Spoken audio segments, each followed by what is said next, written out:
10 दिवसाच्या गणपती बाप्पाच्या विसर्जन सोहळ्याने संपूर्ण परिसर गेले दणाणून. खामपुगाव गावातील जय बजरंग क्रीडा मंडळ आणि शिवतेज मित्र मंडळाचे सार्वजनिक गणपती बाप्पाचे विसर्जन पारंपरिक भजन, लाटीकाठी, आखाडे, ढोल ताशे, खालूबाजा, बेंजोच्या तालावर तसेच फटाक्यांच्या आतिषबाजीत गणेश भक्तांनी गुलाल फुलांची उधळण करत आपल्या लाडक्या बाप्पाला भक्तिभावाने हरिनामाच्या गजरात निरोप दिला. लेझिम, टाळ, मृदुंग, ढोल ताशांच्या गजरात गणरायाचे विसर्जन नजीकच्या तलावात करण्यात आले. प्रसंगी भक्तांची मोठी गर्दी उसळली. शिवतेज मित्रमंडळाचे अध्यक्ष अशोक झोळगे व जय बजरंग मंडळाचे अध्यक्ष राम कळमकर, उपाध्यक्ष व सर्व सदस्य यांनी गेली 10 दिवस अथक परिश्रम घेऊन विविध उपक्रम पार पाडले. तसेच मकर सजावटीपासून गणपती विसर्जन करण्यापर्यंत सर्व सदस्यांची विशेष मेहनत दिसून आली. विसर्जन प्रसंगी मार्गावर कोलाट पोलीस व्यवस्थापनाचे सहकार्य लाभल्याने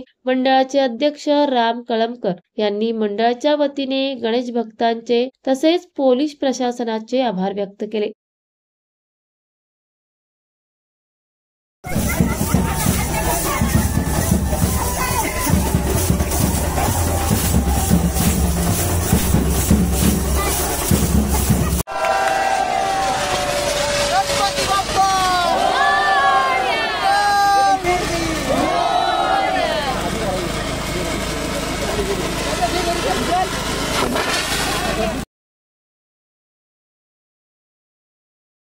महाराष्ट्र वेदभूमीसाठी नंदकुमार कळमकर, रोहा. ताज्या घडामोडी जाणून घेण्यासाठी आजच आपल्या महाराष्ट्र वेदभूमी न्यूज चॅनलला लाईक करा, शेअर करा, सबस्क्राईब करा आणि बेल आयकॉनवर क्लिक करायला विसरू नका.